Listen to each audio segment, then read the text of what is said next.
Winter, an improvised mystery by Shorty. Let's see where this audio takes us. Veronica. That night's dinner was a quiet and quite awkward affair. We three sat silently as cook, whatever her name was. I hadn't bothered to remember it. My mind full of other things. As she plonked down plates in front of us, and tureens filled with, well, who knows what. She then brought in a pie with a bit of a flourish, looking pleased with herself. The pastry patterned with leaves and fluted edges. She placed this with more reverence in the centre of the table. I mustered a thank you. It looks delicious. She seemed satisfied and stalked back to the kitchen.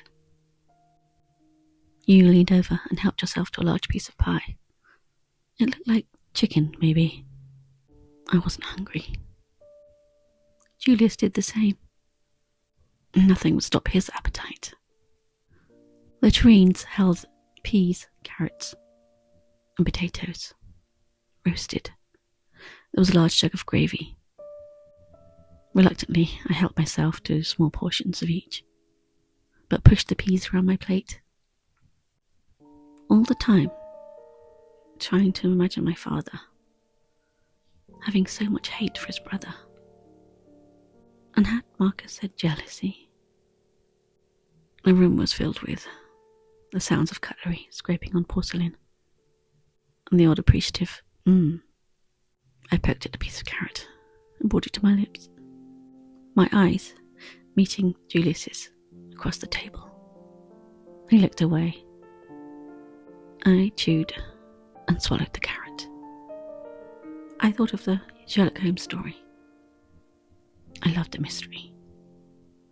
And wasn't this just another mystery? Even though it was my own family's mystery, I was determined to solve it. I poked up a little and tried the pie.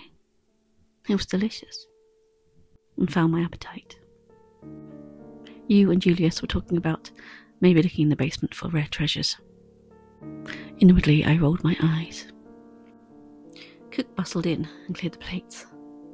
I decided to call her Mrs. Bustle in my head. Mrs. Bustle Beetroot, as her face was always red. Maybe BB for short. Pudding was a wonderful steamed pudding and custard. I felt like a child again. I ate half, as the portions were far too large.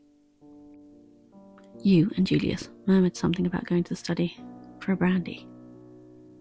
How male of you both. I declined and took my leave. But I didn't go to bed.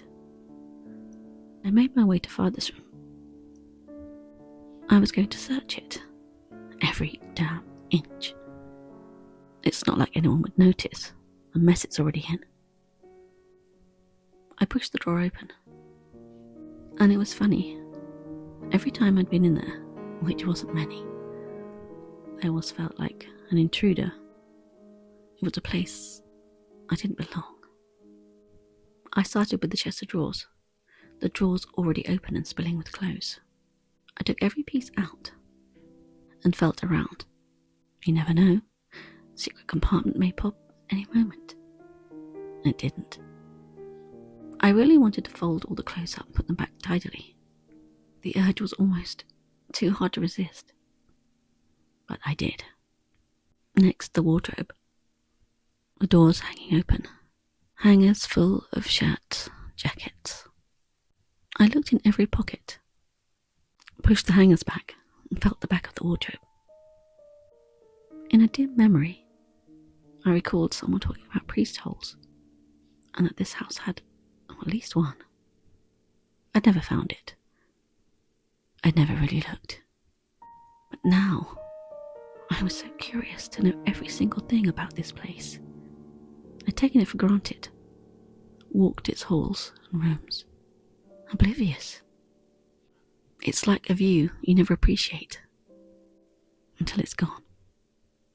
The wardrobe revealed nothing but the odd spider and musty clothes. I stood on my tiptoe and felt along the top of the wardrobe. I couldn't feel anything but dust. I had an urge to pull the wardrobe out from the wall, but I wasn't strong enough. I looked around the walls. There were quite a few pictures. Hunting scenes and the odd risque nude. I looked behind each. Maybe a safe, I didn't know. But no, just lighter coloured walls. There wasn't a lot of furniture.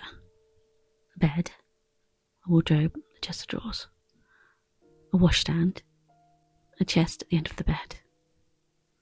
I looked under the bed then. There was a dusty shoebox. I lit up and struggled to get it out. It was covered in dust. I knelt and placed it on my knees, lifting the lid expectantly.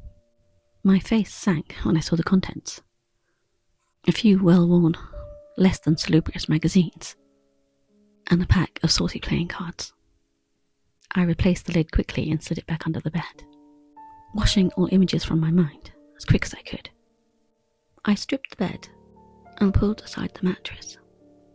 It was heavy and a struggle, but to see the whole bed, I had to lift it up. So I did. It was awkward and my muscles strained. But there, in the centre, was an envelope. To reach it, I had to let the mattress fall on my head. With a oomph, I snatched it up and slid out from under the mattress, writing it back into the centre of the bed. I tossed the sheets and covers and pillows back on, haphazardly. The envelope wasn't sealed. It was thick, cream, and looked official. I felt a little excitement.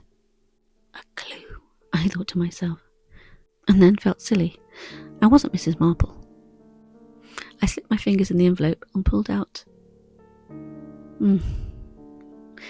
mine and Julius's birth certificate. I groaned. Though I guess it would be interesting. It's always good to have. I looked it over, letting my mind drift back, thinking of mother and father when we were born. Maybe how difficult it was to have twins.